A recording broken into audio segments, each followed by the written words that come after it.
ఇప్పటివరకు ఎవరైనా మన ఛానల్ని సబ్స్క్రైబ్ చేసుకోకపోతే ఇప్పుడే సబ్స్క్రైబ్ చేసుకోండి. పక్కన ఉన్న బెల్ ఐకాన్ క్లిక్ చేసి ఆల్లో పెట్టుకోండి. నేను పెట్టే లేటెస్ట్ వీడియోస్ అన్ని మిస్ అవ్వకుండా చూడొచ్చు. Fact number 1. 1915వ సంవత్సరంలో చార్లెస్ హ్యాట్ఫీల్డ్ అనే ఒక సెల్ఫ్ ప్రొక్లెయిమ్డ్ రెయిన్ మేకర్, అంటే రెయిన్ని సృష్టిస్తాను అని చెప్పే పర్సన్ శాండియాగో నగరంలో ఉన్న ప్రజలందరి దగ్గరికి వెళ్ళాడు. ఈ శాండియాగో అనేది యుఎస్లో ఉంటుంది. అయితే వాళ్ళందరి దగ్గరికి వెళ్ళి, నేను మీ కరువు మొత్తాన్ని కూడా తీరుస్తాను, నేను వర్షపాతాన్ని సృష్టిస్తాను, నా దగ్గర కొన్ని సీక్రెట్ కెమికల్స్ మిక్స్ ఉంది, దాన్ని ఉపయోగించినట్టయితే వర్షం పడుతుంది అని తెలియజేశాడు. అయితే అప్పటికి ఆ ప్రాంతంలో వర్షాలు అసలు ఏమాత్రం పడట్లేదు, విపరీతంగా కరువు ఉంది. సో అందుకని ఆ ఊరి ప్రజలందరూ కూడా, నువ్వు వర్షాలు తెప్పించినట్టయితే నీకు $10,000 ఇస్తామని చెప్పారు. 1915లో $10,000 అంటే ఇప్పటి కరెన్సీ ప్రకారం $3,10,000 పైనే, అంటే మన కరెన్సీలో $2,60,00,000 వరకు ఉంటుందన్నమాట. సో అంత మొత్తాన్ని అయితే ఆఫర్ చేశారు. హ్యాట్ఫీల్డ్ తన ఎక్విప్మెంట్ మొత్తాన్ని కూడా లేక్ మొరెన్నా దగ్గర సెట్ చేశాడు అండ్ తన యొక్క కెమికల్ మిక్స్ని అట్మాస్ఫియర్లోకి రిలీజ్ చేయడం మొదలుపెట్టాడు. ఆ తర్వాత కొద్ది రోజులకి భారీ వర్షాలు పడడం స్టార్ట్ అయ్యాయి. సో అతని యొక్క ఇంటర్వెన్షన్ సక్సెస్ అయిందని అందరూ అనుకోవడం జరిగింది. బట్ ప్రాబ్లం ఏంటంటే, ఆ వర్షపాతం పెరిగింది. ఆ ప్రాంతంలో వరదలు వచ్చేసాయి. వరదల వల్ల చాలా మటుకు ఇళ్ళు, చాలా మటుకు ఫ్యాక్టరీలు అన్నీ కొట్టుకుపోయాయి. సో విపరీతంగా డ్యామేజ్ జరిగింది. బ్రిడ్జెస్, రోడ్స్, బిల్డింగ్స్ అన్నీ, ఈవెన్ మనుషులు కూడా చనిపోయారు. 20వ శతాబ్దంలోని అత్యంత దారుణమైన ఫ్లడ్ని అయితే శాండియాగో ప్రాంత ప్రజలు ఆ టైంలో ఎక్స్పీరియన్స్ చేశారు. అయితే కరువు అయితే పోయింది. సో హ్యాట్ఫీల్డ్ వాళ్ళ దగ్గరికి వెళ్ళి, నేను మీకు ప్రామిస్ చేసినట్టుగా వర్షాన్ని తెప్పించాను, కరువు పోగొట్టాను, సో నాకు ఇస్తానన్న $10,000 నాకు ఇవ్వండి అని అడిగాడు. కానీ వాళ్ళేమో ఇవ్వడానికి ఒప్పుకోలేదు. ఎందుకంటే నీకు ఇస్తామన్న దానికంటే 20 రెట్లు ఎక్కువ డ్యామేజ్ అయింది నువ్వు సృష్టించిన వరద కారణంగా, సో అందువల్ల మేము నీకు రూపాయి కూడా ఇవ్వం అని అయితే తెలియజేశారు. సో అప్పట్లో ఈ టాపిక్ చాలా పెద్ద డిబేట్కి కారణమైంది. అంటే హ్యాట్ఫీల్డ్ యొక్క వెదర్ మ్యానిపులేషన్ టెక్నిక్స్ కరెక్ట్ కాదని అప్పట్లో చాలామంది డిస్కస్ చేసుకొని దాన్ని ఆపేయాలని కూడా కోరడం జరిగింది అప్పట్లో. Fact number 2. మీరు ఎప్పుడైనా సరే బాగా స్ట్రెస్తో ఫీల్ అవుతున్నట్టయితే, అంటే మీకు మెంటల్గా చాలా ప్రాబ్లం అనిపిస్తోంది, ఎవరితో షేర్ చేసుకోవాలో తెలియట్లేదు, సో అప్పుడు ఏం చేయాలంటే, మీకు బాగా క్లోజ్గా ఉన్న పర్సన్తో, అది మీ ఫ్రెండ్ కావచ్చు, లేదంటే మీ లవర్ కావచ్చు, మీ వైఫ్ కావచ్చు, మీ మదర్ కావచ్చు, మీ సిస్టర్ కావచ్చు, అంటే అమ్మాయిలకైతే సేమ్ ఇలాగే ఉంటుంది మ్యాక్సిమం, బాయ్ ఫ్రెండో, లేదంటే హస్బెండో, లేదంటే ఫాదరో, లేదంటే మదరో, లేదంటే సిస్టరో, ఎవరినైనా సరే హగ్ చేసుకోండి. అలా హగ్ చేసుకోవడం వల్ల ఒక హార్మోన్ రిలీజ్ అవుతుంది. ఆ హార్మోన్ పేరు ఆక్సిటోసిన్. ఇది న్యాచురల్ పెయిన్ రిలీవర్ అండ్ అంతేకాదు మన యొక్క స్ట్రెస్ మొత్తాన్ని కూడా చాలా ఈజీగా తగ్గిస్తుంది. ఇన్ఫ్యాక్ట్ మనకి ఏమైనా దెబ్బలున్నా కూడా వాటిని కూడా ఈ ఆక్సిటోసిన్ త్వరగా హీల్ అయ్యేలా చేస్తుంది అనమాట. సో హగ్స్ అనేవి మనకి చాలా మంచి మెడిసిన్ అని చెప్పొచ్చు. సో ట్రై చేయండి. హలో గైస్, మీరు ఇప్పుడు సంపాదిస్తున్న దానికంటే ఎక్కువ ఇన్కమ్ని సంపాదించాలనుకుంటున్నారా? అయితే మీకున్న బెస్ట్ ఆప్షన్ స్టాక్ మార్కెట్లో ఇన్వెస్ట్ చేయడం. స్టాక్ మార్కెట్లో రైట్ నాలెడ్జ్తో ఇన్వెస్ట్ చేసినట్టయితే మీరు చాలా పెద్ద మొత్తంలో డబ్బులు సంపాదించవచ్చు. స్టాక్ మార్కెట్లో ఇన్వెస్ట్ చేయాలంటే మీకు ఖచ్చితంగా ఒక డీమ్యాట్ అకౌంట్ కావాలి. డీమ్యాట్ అకౌంట్ ఇవ్వడానికి ఇండియాలో చాలా కంపెనీస్ ఉన్నాయి, but angel one is the number 1 company. నేను కింద డిస్క్రిప్షన్లో ఏంజిల్ వన్ యొక్క లింక్ని అయితే ఇచ్చాను. దాని మీద క్లిక్ చేసి మీరు అకౌంట్ ఓపెన్ చేసినట్టయితే మీరు ఏంజిల్ వన్లో ఫ్రీగా డీమ్యాట్ అకౌంట్ ఓపెన్ చేసుకోవచ్చు. ఇప్పుడే దాని మీద క్లిక్ చేసి మీ యొక్క డీమ్యాట్ అకౌంట్ ఓపెన్ చేసుకొని మీ స్టాక్ మార్కెట్ ఇన్వెస్ట్మెంట్ జర్నీని స్టార్ట్ చేయండి. ఇందులో లాభాలు ఉంటాయి, నష్టాలు ఉంటాయి, గమనించగలరు. Fact number 3. 1998వ సంవత్సరంలో జాపనీస్ ఎలక్ట్రానిక్స్ జైంట్ అయిన సోనీ కంపెనీ ఒక పొరపాటు చేసింది. అది కూడా చిన్న పొరపాటు కాదు, 7 లక్షల కెపాసిటీ కలిగి ఉన్న పొరపాటు. ఇందుకే వాళ్ళు ఏం చేశారంటే 7 లక్షల క్యామ్ కార్డర్స్ని ఆ టైంలో వాళ్ళు బయటకు రిలీజ్ చేయడం జరిగింది. అయితే ఈ క్యామ్ కార్డర్స్తో ఉన్న ప్రాబ్లం ఏంటంటే, అవి మనుషుల యొక్క బట్టల్లోంచి వాళ్ళ యొక్క బాడీని చూడగలుగుతున్నాయి. సో ఈ విషయం గురించి తెలుసుకున్న తర్వాత సోనీ వాళ్ళు ఇమీడియట్గా క్యామ్ కార్డర్స్ అనేటివి కూడా వెనక్కి అయితే తెప్పించేశారు. బేసిక్గా ఆ క్యామ్ కార్డర్స్లో ఏంటంటే నార్మల్ కెమెరాస్ లాగే ఒక విజువల్ అపియరెన్స్ అయితే ఉంటుంది, కాకపోతే దాంట్లో ఐఆర్ లెన్స్ ఉంటుంది, అంటే ఇన్ఫ్రారెడ్ రేస్ లెన్స్ అయితే ఉంటుంది. సో అందువల్ల మనం చీకట్లో కూడా ఫొటోస్ని బాగా తీసుకోవచ్చు. ఇప్పుడు నైట్ విజన్ అని పిలుస్తూ ఉంటారు దాన్ని. సో అయితే అక్కడ ప్రాబ్లం ఏమొచ్చిందంటే, డార్క్ క్లోత్స్ ఉంటాయి, అంటే స్విమ్ సూట్స్ లాంటివి ఉంటాయి కదా, అవి ఈ క్యామ్ కార్డర్స్ ముందుకు వచ్చేసరికి ట్రాన్స్పరెంట్గా మారిపోతున్నాయి. సో ఇమీడియట్గా వాళ్ళని ఫోటోలు తీసి వాటన్నిటిని కూడా ఇంటర్నెట్లో పెట్టేశారు చాలామంది. సుమారుగా 12 వెబ్సైట్లు అప్పట్లో ఎంతోమంది ఆడవాళ్ళ యొక్క నగ్న ఫొటోస్ని వీటితో తీసిన వాటిని అప్లోడ్ చేయించడం జరిగింది. సో వాటన్నిటిని కూడా తర్వాత తీయించారు. బట్ ఆ ఫొటోస్ అన్నీ ఎలా వచ్చాయంటే, వాళ్ళందరూ కూడా బట్టలు వేసుకున్నారు, లేదంటే స్విమ్ సూట్ వేసుకున్నారు, కానీ ఈ క్యామ్ కార్డర్స్ ద్వారా చాలామంది అలా తీసేయగలిగారు అనమాట. సో అందుకు వాటన్నిటిని కూడా అప్పుడు వెనక్కి అయితే తెప్పించేశారు. ఇది ఎలా బయటపడిందంటే గుడ్ మార్నింగ్ అమెరికా అని అప్పట్లో ఒక షో నడిచేది. ఆ షోలో గ్రెగ్ హంటర్ అనే పర్సన్ ఒక ఇద్దరు మోడల్స్ని నుంచోబెట్టాడు. ఒక మేల్ మోడల్, ఒక ఫీమేల్ మోడల్. మేల్ మోడల్కి ఏమో తన షర్ట్ లోపల సోసా అనే ఒక టాటూ ఉంటుంది, అండ్ ఉమెన్కి ఏమో తన యొక్క స్కర్ట్ లోపల ఏమి వేసుకోలేదు. సో ఈ రెండూ కూడా ఆ క్యామ్ కార్డర్ ద్వారా రికార్డ్ చేసి చూపించాడు. సో సోనీ వాళ్ళు ఇమీడియట్గా వాటిని వెనక్కి తీసుకొని వచ్చారు.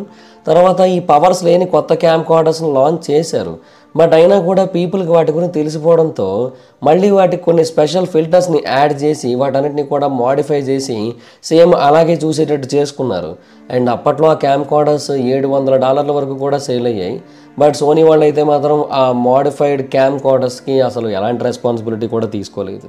Fact number 4. యాక్చువల్గా కోకోకోలా, మెక్డానల్డ్స్ ఈ రెండు కూడా చాలా అంటే చాలా పెద్ద కంపెనీస్. ఇవి రెండు కూడా వరల్డ్ వైడ్గా చాలా అంటే చాలా పాపులర్, మనకు అందరికీ తెలిసింది. అయితే ఈ రెండింటికి మధ్య ఒక యూనిక్ రిలేషన్షిప్ ఉంది. దాని గురించి మనలో చాలామందికి తెలియదు. అదేంటంటే 1950ల టైంలోనే మెక్డానల్డ్స్ వరల్డ్ వైడ్గా ఎక్స్పాండ్ అవ్వడం స్టార్ట్ అయింది. సో అప్పట్లో వాళ్ళు కోకోకోలాతో డీలర్షిప్ పెట్టుకున్నారు. సో కోకోకోలాకి వీళ్ళు ఒక పెద్ద కంపెనీ అయ్యారనమాట అప్పట్లో. కేవలం మెక్డానల్డ్స్లో సేల్ మాత్రమే కాదు, వాళ్ళ ఆఫీసుల్లో కూడా కోకోకోలాయే తాగడానికి ఇచ్చేవారనమాట. సో అంత ప్రియారిటీ ఇచ్చారు. సో రిలేషన్షిప్ అనేది అలా గ్రో అవుతున్న టైంలో ఈ బ్యావరేజ్ని అంటే కోకోకోలా స్టోర్ నుంచి మెక్డానల్డ్ స్టోర్స్కి డెలివరీ చేయాల్సి ఉంటుంది కదా, దాన్ని బ్యావరేజ్ డెలివరీ సిస్టమ్ అంటారు. అయితే ఈ డెలివరీ సిస్టంలో ఒక కొత్త టెక్నిక్ని తీసుకొని వచ్చారు. అదేంటి అంటే మెక్డానల్డ్స్కి పంపే కోకోకోలా మాత్రం ఎప్పటికీ ఫ్రెష్గా ఉండాలనే ఉద్దేశంతో దాన్ని స్టెయిన్లెస్ స్టీల్ కంటైనర్స్లో పంపడం మొదలుపెట్టారు. మిగతా రెస్టారెంట్స్ అన్నిటికీ కూడా కోక్ సిరప్ ప్లాస్టిక్ బ్యాగ్స్లో వెళ్తుంటుంది. దీన్ని 1950లోని న్యూయార్క్ టైమ్స్ వాళ్ళు అఫీషియల్గా పబ్లిష్ చేశారు. కానీ మెక్డానల్డ్స్కి మాత్రం కోకోకోలా సిరప్ అనేది స్టెయిన్లెస్ స్టీల్ ట్యాంక్స్లో వెళ్తుంటుంది. ఎందుకంటే దాని ఫ్రెష్నెస్ అనేది ఏమాత్రం పోకుండా కస్టమర్స్ అందరికీ అలాగే ఉండాలనే ఉద్దేశంతో. ఈవెన్ మెక్డానల్డ్స్ కూడా వాళ్ళ యొక్క వెబ్సైట్లో దాన్ని కన్ఫర్మ్ చేసింది. అంటే వాళ్ళ యొక్క ఫౌంటైన్ డిస్పెన్సర్స్లోకి ఎంటర్ అవ్వడానికి ముందే కోకోకోలా సిరప్ ప్రీ చిల్డ్ ఉంటుంది, అండ్ వాటర్ కూడా ప్రీ చిల్డ్గానే ఉంటాయి. అండ్ ఏదైతే సిరప్ రేషియో ఉంటుందో దాన్ని పర్ఫెక్ట్గా మెయింటైన్ చేస్తారు, ఐస్ యాడ్ చేయడానికి తగ్గట్టుగా.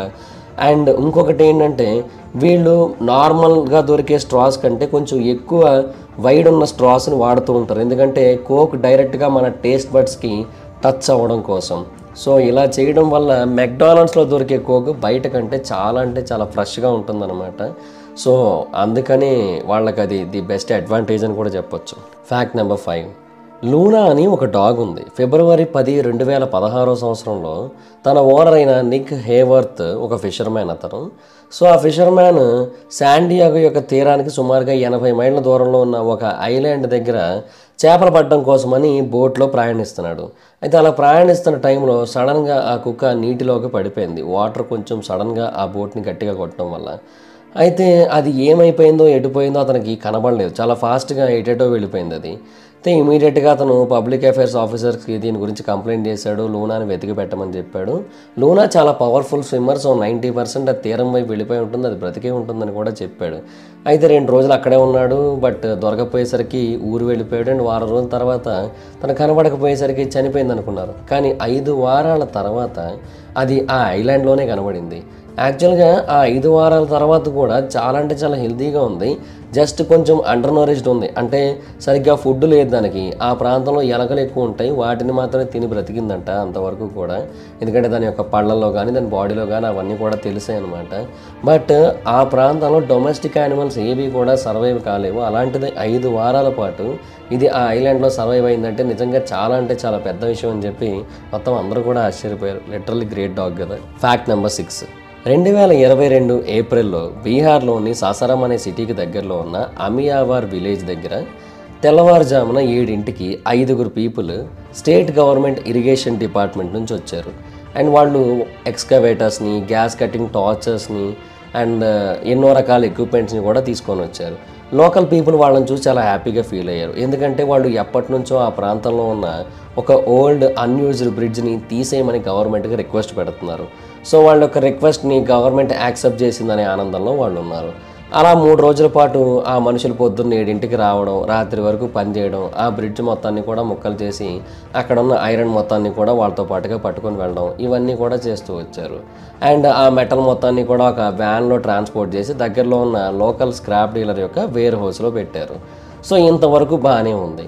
కానీ ఈ విషయం గవర్నమెంట్కి తెలిసింది. కట్ చేస్తే గవర్నమెంట్ ఇచ్చిన షాక్ ఏంటంటే మేము అసలు ఆ బ్రిడ్జిని రిమూవ్ చేయడానికి ఎవరిని పంపలేదు అని. సో అప్పుడు అర్థమైన విషయం ఏంటి అంటే ఆ వచ్చిన మనుషులందరూ కూడా దొంగలు. అంటే వాళ్ళు ఆ బ్రిడ్జిని దొంగిలించారనమాట. 60 అడుగుల పొడవున్న అబాండన్డ్ స్టీల్ బ్రిడ్జిని వాళ్ళు 3 రోజుల్లో దొంగిలించారు. సో మొత్తంగా 500 టన్నుల ఐరన్ని వాళ్ళు దొంగతనం చేసి అక్కడ నుంచి పట్టుకొని వెళ్ళిపోయారు. అండ్ డబ్బులు కూడా తీసేసుకున్నారు వాళ్ళు. అండ్ ఆ లోకల్ పీపుల్ తర్వాత చాలామంది చెప్పింది ఏంటంటే మేము రోజు వాళ్ళని చూస్తూనే ఉన్నాం, కానీ మాకు అసలు ఏమాత్రం అనుమానం రాలేదు వాళ్ళు దొంగలు అని. మాకైతే వాళ్ళు ఇరిగేషన్ డిపార్ట్మెంట్ వాళ్ళు గవర్నమెంట్ పీపుల్ అన్నట్టే అనిపించిందని అయితే తెలియజేశారు. సో ఆ తర్వాత కొంతమందిని అయితే అరెస్ట్ చేశారు. బట్ మిగతా వాళ్ళు ఇప్పటికీ దొరకలేదనే సమాచారం అయితే ఉంది. బీహార్లో ఇది ఒకటే కాదు, చాలా ఎత్తుకుపోతారు. రైల్వే పట్టాలు ఎత్తుకుపోతారు, రైల్వే బోగీలు ఎత్తుకుపోతారు, అన్నీ ఎత్తుకుపోతుంటారు. ఏంటో అక్కడ బీహార్ పీపుల్. Fact number 7. మీకు ఒక విషయం తెలుసా? ఈ భూమి మీద మొత్తంగా ఎన్నైతే సింహాలు ఉన్నాయో దానికంటే ఎక్కువగా సింహాల యొక్క స్టాట్యూస్ ఉన్నాయి. అంటే వైల్డ్ లయన్స్ ఉంటాయి కదా, వాటి యొక్క స్టాట్యూస్ మనకు చాలా చోట్ల కనబడుతూ ఉంటాయి కదా. సో అసలు వైల్డ్ లయన్స్ కౌంట్ కంటే ఈ వైల్డ్ లయన్స్ యొక్క స్టాట్యూల కౌంటే చాలా ఎక్కువగా ఉంది. యాక్చువల్గా 1800 సంవత్సరాల టైంలో లయన్స్ చాలా అంటే చాలా ఎక్కువగా ఉండేవి. బట్ ఆ తర్వాత మెల్లిమెల్లిగా వాటి యొక్క నెంబర్ తగ్గిపోతూ వచ్చింది. అండ్ 2016కి వచ్చేసరికి లయన్స్ని కూడా అంతరించిపోతున్న జీవుల లిస్టులో చేర్చారు. అంటే హ్యాబిటేట్ లాస్ కారణంగా, పోచింగ్ కారణంగా, అండ్ వాటికి సరైన ప్రే దొరకకపోవడం వల్ల వాటి యొక్క పాపులేషన్ 20 సంవత్సరాల్లో 50%కి పైగా తగ్గిపోయింది. అండ్ ప్రస్తుతం ఉన్న ఎస్టిమేట్స్ ప్రకారం అయితే నెక్స్ట్ 20 ఏళ్లలో ఇందులో ఉన్న దాంట్లో ఇంకో సగం తగ్గిపోద్దంట.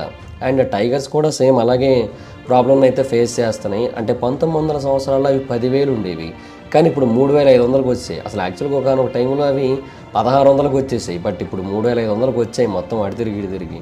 అలాగే చీతాల నెంబర్ కూడా 1900 సంవత్సరాల టైంలో 1,00,000 ఉంటే ఇప్పుడు అది 10,000కి వచ్చేసింది. సో ఇవన్నీ కూడా మెల్లిమెల్లిగా అంతరించిపోయే స్టేజ్కి అయితే వచ్చేసాయి అనమాట. సో వీటిని కాపాడుకోవాల్సిన అవసరం ఎంతైనా ఉంది. Fact number 8. 2008వ సంవత్సరంలో రిలీజ్ అయిన కుంగ్-ఫూ పాండా సినిమా కోసం మనకు అందరికీ తెలిసిందే కదా. మన దగ్గర కూడా చాలామంది దాన్ని లైక్ చేస్తూ ఉంటారు, ఇష్టపడుతూ ఉంటారు. అయితే ఈ సినిమా చైనాలో ఎంత పెద్ద హిట్ అయిందంటే అక్కడ నేషనల్ డిబేట్కి దారితీసింది. అంటే ఇది కంప్లీట్గా చైనీస్ కల్చర్కి సంబంధించిన సినిమా. ఇందులో ప్రొటాగనిస్ట్ ఎవరైతే ఉన్నారో అంటే పాండా ఇంకెవరో కాదు. సో ఒక ఫ్యాట్ పాండా ఉంటుంది కదా, మార్షల్ ఆర్ట్స్ గ్లోరీకి సంబంధించిన డ్రీమ్స్ ఉంటాయి దానికి. అండ్ దానికి చైనీస్ కల్చర్ యొక్క ఫెయిత్ ఉంటుంది అండ్ హ్యూమర్ కూడా ఉంటుంది. సో దాంట్లో అన్నీ కూడా చైనీస్ ఎలిమెంట్సే ఉన్నాయి. సో ఆ ఫిల్మ్ యొక్క ప్రొటాగనిస్ట్ చైనా యొక్క నేషనల్ ట్రెజర్. మరి మనం ఎందుకు అలాంటి కైండ్ ఆఫ్ సినిమా తీయలేకపోయామని చెప్పి China national Peking Opera company యొక్క ప్రెసిడెంట్ అయిన వూ జియాంగ్ అడగడం జరిగింది. ఎవరి దగ్గర కూడా దాని గురించి ఆన్సర్ అయితే లేదనమాట. సో అంత భారీ స్థాయిలో హిట్ అయింది అక్కడ. అండ్ అది చైనీస్ సినిమా అయితే కాదు, కంప్లీట్గా వెస్టర్న్ మేడ్ మూవీ అది. Fact number 9. ఇండియాకి చెందిన బాపురావు తాజ్నే అనే ఒక పర్సన్ ఒక విలేజ్లో నివసిస్తున్నాడు. అయితే ఆ విలేజ్లో బేసిక్గా ఒకటే బావి ఉండేది.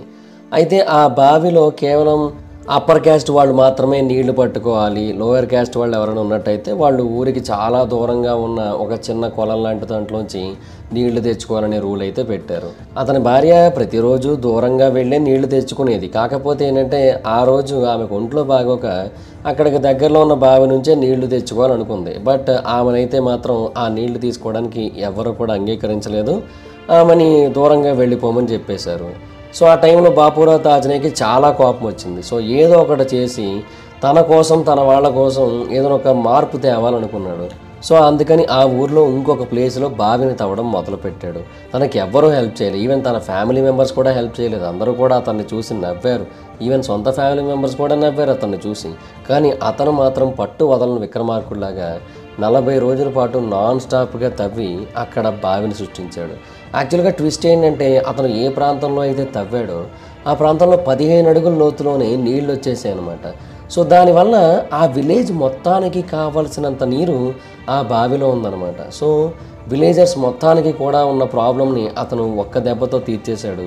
సో ఎవరైతే ఇన్సల్ట్ చేశారో అతన్ని ఆ అప్పర్ క్యాస్ట్ వాళ్ళే ఆ తర్వాత మొదటగా ఉన్న బావి ఉంది కదా దాంట్లో నీళ్ళు అయిపోయిన తర్వాత ఇందులోకి వచ్చి నీళ్లు పట్టుకోవడం స్టార్ట్ చేశారు. కానీ అతనైతే మాత్రం వాళ్ళని ఆపలేదన్నమాట. Fact number 10. యాక్చువల్గా హనీమూన్ ఫేజ్ అని ఒక ఫేజ్ ఉంటుందని 2023వ సంవత్సరంలో న్యూయార్క్ యూనివర్సిటీ వాళ్ళు చేసిన ఒక స్టడీలో తేలింది. ఈ హనీమూన్ ఫేజ్ ఎవరికంటే కొత్తగా రిలేషన్లోకి వెళ్ళిన వాళ్ళకి, కొత్తగా పెళ్ళైన వాళ్ళకి సంబంధించిందనమాట. అంటే బేసిక్గా రిలేషన్లోకి వెళ్ళిన కొత్తలో లేదంటే పెళ్ళైన కొత్తలో వాళ్ళకి చాలా అంటే చాలా హ్యాపీగా ఉంటుంది. అంటే డేట్ నైట్స్ చాలా ఎక్కువ ఉంటాయి, రెగ్యులర్గా కలవడం కూడా ఉంటుంది, అండ్ చాలా ఫన్ ఉంటుంది, నవ్వుకుంటారు, సరదాగా ఎంజాయ్ చేస్తుంటారు, టైం బాగా గడుపుతూ ఉంటారు, ఇవన్నీ ఉంటాయి. సో దీనికే హనీమూన్ ఫేజ్ అనే పేరు పెట్టారనమాట. ఈ హనీమూన్ ఫేజ్ ఎంతవరకు ఉంటుందంట తెలుసా? 6 నెలల నుంచి 2 సంవత్సరాల వరకు మాత్రమే ఉంటుందంట. ఆ తర్వాత ఆ హనీమూన్ ఫేజ్ అనేది కంప్లీట్గా పోతుంది అని అయితే తెలియజేశారు శాస్త్రవేత్తలు. అంటే సింపుల్గా చెప్పాలంటే ఏ రిలేషన్ అయినా సరే మొదటి 6 నెలల నుంచి 2 సంవత్సరాల వరకే ఎగ్జైటింగ్గా ఉంటుంది, ఆ తర్వాత ఆ ఎగ్జైట్మెంట్ పోతుంది అని అయితే చెప్పారనమాట. Fact number 11. మీరు మెన్ ఇన్ బ్లాక్ సినిమా చూసారా? అందులో ఒక పెన్ కెమెరా ఉంటుంది. ఆ పెన్ కెమెరాతో ఒక క్లిక్ కొడితే ఒక ఫ్లాష్ లైట్ వస్తుంది. ఆ ఫ్లాష్ లైట్ ఎవరి ఫేస్ మీద అయితే పడుతుందో వాళ్ళు అప్పటి వరకు చూసింది, అప్పటి వరకు విన్నది అన్నీ మర్చిపోతారు కంప్లీట్గా. సో వాళ్ళ మెమరీస్ అన్నీ కూడా ఎరేజ్ అయిపోతాయి అన్నమాట. సో ప్రస్తుతానికి శాస్త్రవేత్తలు అలాంటి ఒక టెక్నాలజీ మీద వర్క్ చేస్తున్నారు. అంటే ఎగ్జాక్ట్గా అలాంటిదే కాదు, కాకపోతే ఏంటంటే ఈ టెక్నాలజీ కనుక పూర్తి స్థాయిలో అందుబాటులోకి వచ్చినట్టయితే మన మెమరీస్లో మనకి ఏవైతే కావాలో అవే ఉంచుకొని, మనకి ఏవైతే అక్కర్లేదో వాటిని మనం డిలీట్ చేసుకోవచ్చు. అంటే బేసిక్గా మనుషులకి కొన్ని పెయిన్ఫుల్ మెమరీస్ ఉంటాయి, కొన్ని స్కేరీ మెమరీస్ ఉంటాయి. అంటే కళ్ళ ముందు ఎవరైనా చనిపోవడం, లేదంటే మనకి బాగా కావాల్సిన వాళ్ళు మనకి దూరం అయిపోవడం, మనతో మాట్లాడకుండా ఉండడం, ఇలాంటివన్నీ కూడా మనకి పెయిన్ఫుల్ అండ్ స్కేరీ మెమరీస్ కదా. సో వీటన్నిటిని కూడా మనం మన బ్రెయిన్ నుంచి ఎరేజ్ చేసుకోవచ్చు. అది కూడా ఎలాంటి మెడిసిన్ తీసుకోకుండా, ఎలాంటి మాదక ద్రవ్యాలు లేకుండా, ఎలాంటి ట్రీట్మెంట్స్ లేకుండా మనం ఎరేజ్ చేసుకోవచ్చు అనమాట. సో దీన్ని శాస్త్రవేత్తలు ప్రస్తుతానికి కనిపెట్టే ప్రయత్నంలో అయితే ఉన్నారు. సో ఫర్దర్గా ఇది మనకి అందుబాటులోకి వచ్చినప్పుడు ఇది నెక్స్ట్ లెవెల్లో కొనుగోలు చేయబడుతుందని నాకైతే అనిపిస్తోంది. Fact number 12. మనం చాలాసార్లు కవల పిల్లలు పుట్టారు, లేదంటే ట్రిప్లెట్స్ పుట్టారు అనే న్యూస్ని వింటూ ఉంటాం. సాధారణంగా ఇలా జరుగుతూ ఉంటుంది. అయితే ఎప్పుడైనా సరే ఒక పర్సన్ 2 సార్లు పుట్టడం అనే మాటను విన్నారా? అది రియల్ లైఫ్లో జరిగింది. 2016 సంవత్సరంలో లిన్లీ అనే ఒక బేబీ 2 సార్లు పుట్టింది. యాక్చువల్గా ఏం జరిగిందంటే ఆ బేబీ తల్లి కడుపులో ఉన్నప్పుడే ఆ బేబీకి ఒక ట్యూమర్ ఉన్న విషయాన్ని డాక్టర్స్ అందరూ కూడా నోటీస్ చేశారు. సో ఆ నోటీస్ చేశాక ఆ బేబీని ఫస్ట్ ఏం చేశారంటే ఆ తల్లి కడుపులోంచి తీసి, అంటే కడుపుని కట్ చేసి ఫస్ట్ ఆ బేబీని బయటికి తీసి ఆ బేబీ యొక్క వెన్నుముక దగ్గర ఉన్న ట్యూమర్ని కట్ చేసేసారు. ఆ తర్వాత మళ్ళీ ఆ బేబీని ఆ తల్లి కడుపులోనే పెట్టేశారు. కొన్ని వారాల తర్వాత మళ్ళీ లిన్లీ అంటే 9 నెలలు పూర్తయిన తర్వాత హెల్దీగా పుట్టిందనమాట. ఇంతకీ ఇలాంటి ఒక అరుదైన జన్మనిచ్చిన తల్లి పేరు మిసెస్ బోమర్. సో ఆవిడ 12 వారాల పాటు బెడ్ రెస్ట్లో గడపాల్సి వచ్చింది ఆ తర్వాత ఆవిడ. ఎందుకంటే ఇది చాలా అంటే చాలా అరుదైన సంఘటన. బేసిక్గా కడుపులో ఉన్నప్పుడే ట్యూమర్ రావడం అనేది ప్రతి 70,000 జననాలకు ఒకసారి జరుగుతుందంట. సో అలాంటిది ఈ బేబీ విషయంలో జరిగింది. అండ్ ఇంకొకటి ఏంటంటే ఇలాంటిది బేబీ బాయ్స్ కంటే బేబీ గర్ల్స్కి 4 టైమ్ ఎక్కువ ఎఫెక్ట్ అవుతుందంట. సో ఇక్కడ కూడా మనకు ఉన్నది బేబీ గర్లే కదా. సో ఆ బేబీని అలా కట్ చేసి ఫైనల్గా ఆ బేబీకి మళ్ళీ పునర్జన్మని ఇచ్చారని తెలియజేయాలి. Fact number 13. వోల్వో వాళ్ళు 1959లో 3 పాయింట్ సీట్ బెల్ట్ని ఇన్వెంట్ చేశారు. దాన్ని ఇన్వెంట్ చేసింది వోల్వో యొక్క ఇంజనీర్ అయిన నీల్స్ బోహ్లిన్ అనే పర్సన్. అయితే 1950ల నాటికి పైలట్స్, రేసింగ్ డ్రైవర్స్ మాత్రమే సీట్ బెల్ట్స్ని ధరించేవారు. కార్లలో కూడా సీట్ బెల్ట్స్ ఉండేవి, కానీ అవన్నీ కూడా 2 పాయింట్ సీట్ బెల్ట్స్ అనమాట. అయితే క్రాషెస్ జరిగినప్పుడు కార్ యాక్సిడెంట్ వల్ల జరిగిన దానికంటే ఈ 2 పాయింట్ సీట్ బెల్ట్స్ వల్ల ఎక్కువగా డ్యామేజెస్ జరిగేవి. సో అందుకని 3 పాయింట్ సీట్ బెల్ట్ని వోల్వో తీసుకొని వచ్చింది. అండ్ వోల్వో వాళ్ళు దీన్ని ప్రపంచం అంతా పాపులర్ అయ్యేలా చేశారు. ఎలాగో తెలుసా? ఈ 3 పాయింట్ సీట్ బెల్ట్ని పేటెంట్ ఫ్రీ చేశారు. అంటే కాంపిటేటర్స్ ఎవరైనా సరే దాన్ని వాడుకోవచ్చు వాళ్ళ కార్లలో, ఎలాంటి ప్రాబ్లం లేదు. కాకపోతే వాళ్ళు పేటెంట్ క్లెయిమ్ చేసుకోవడానికి అయితే లేదు. కాకపోతే ఎలా కావాలంటే అలా వాడుకోవచ్చు వాళ్ళ వెహికల్స్ అన్నింటిలోని కూడా. సో ఇది ఒక ఫ్రీ లైఫ్ సేవింగ్ టూల్ అయింది. సో వాళ్ళు ఏంటంటే ప్రాఫిట్ గురించి ఆలోచించకుండా ప్రజల ప్రాణాలు కాపాడాలన్న ఉద్దేశంతోనే దాన్ని రిలీజ్ చేశారు మార్కెట్లోకి. సో అలాగే వోల్వోకి మంచి పేరు వచ్చింది. అట్ ద సేమ్ టైం ప్రజల ప్రాణాలు కూడా సేవ్ చేయబడ్డాయి ఆ టైంలో. సో అందుకే ఇప్పటికీ కూడా వోల్వో అంటే చాలామందికి చాలా ఇష్టం. Fact number 14. 2019 జూలైలో భోపాల్లో విపరీతంగా కరువు ఉంది, వర్షాలు పడట్లేదు. ఏం చేయాలో వాళ్ళకి అర్థం కాలేదు. ఇంద్రదేవుణ్ణి పూజించారు, అయినా కూడా వర్షాలు పడలేదు. సో వర్షాలు పడతాయేమో అన్న ఆశతో వాళ్ళు ఏం చేశారంటే 2 కప్పలకి పెళ్లి చేశారు. అయితే వాళ్ళ కోరిక నెరవేరింది. సెప్టెంబర్ 2019 నాటికి మధ్యప్రదేశ్కి నార్మల్ రెయిన్ఫాల్ కంటే 26% ఎక్కువ రెయిన్ఫాల్ వచ్చింది. సో అక్కడ వరదల లాంటి సిచ్యువేషన్స్ కూడా క్రియేట్ అయ్యాయి. ఇన్ఫ్యాక్ట్ ఒక రోజు అయితే భోపాల్లో 13 సంవత్సరాల హైయెస్ట్ రెయిన్ఫాల్ రికార్డు కూడా బ్రేక్ అయిపోయింది. అండ్ భోపాల్కి 48 మిల్లీమీటర్ల వర్షపాతం ప్రతిరోజు నమోదవడం మొదలుపెట్టింది. సో ఆ ప్రాంతంలో ఇంకా వర్షాలు పడకూడదన్న ఉద్దేశంతో ఆ కప్పలకి పెళ్లి చేసిన ఓం శివసేన శక్తి మండల్ వాళ్ళు మళ్ళీ ఆ కప్పలకి విడాకులు ఇప్పించారు. అది కూడా వేదమంత్రాల సాక్షిగానే. అంతకుముందు పెళ్లి వేదమంత్రాల సాక్షిగానే జరిగింది, ఇప్పుడు విడాకులు కూడా వేదమంత్రాల సాక్షిగానే జరిగింది. సో అలాగే ఫైనల్గా కప్పలకి పెళ్లిళ్ళు విడాకులు అన్నీ కూడా అయిపోయాయి అన్నమాట. హలో గైస్, మీరు ఇప్పుడు సంపాదిస్తున్న దానికంటే ఎక్కువ ఇన్కమ్ని సంపాదించాలనుకుంటున్నారా? అయితే మీకున్న బెస్ట్ ఆప్షన్ స్టాక్ మార్కెట్లో ఇన్వెస్ట్ చేయడం. స్టాక్ మార్కెట్లో రైట్ నాలెడ్జ్తో ఇన్వెస్ట్ చేసినట్టయితే మీరు చాలా పెద్ద మొత్తంలో డబ్బులు సంపాదించవచ్చు. స్టాక్ మార్కెట్లో ఇన్వెస్ట్ చేయాలంటే మీకు ఖచ్చితంగా ఒక డీమ్యాట్ అకౌంట్ కావాలి. డీమ్యాట్ అకౌంట్ ఇవ్వడానికి ఇండియాలో చాలా కంపెనీస్ ఉన్నాయి, but angel one is the number 1 company. నేను కింద డిస్క్రిప్షన్లో ఏంజిల్ వన్ యొక్క లింక్ని అయితే ఇచ్చాను. దాని మీద క్లిక్ చేసి మీరు అకౌంట్ ఓపెన్ చేసినట్టయితే మీరు ఏంజిల్ వన్లో ఫ్రీగా డీమ్యాట్ అకౌంట్ ఓపెన్ చేసుకోవచ్చు. ఇప్పుడే దాని మీద క్లిక్ చేసి మీ యొక్క డీమ్యాట్ అకౌంట్ ఓపెన్ చేసుకొని మీ స్టాక్ మార్కెట్ ఇన్వెస్ట్మెంట్ జర్నీని స్టార్ట్ చేయండి. ఇందులో లాభాలు ఉంటాయి, నష్టాలు ఉంటాయి, గమనించగలరు.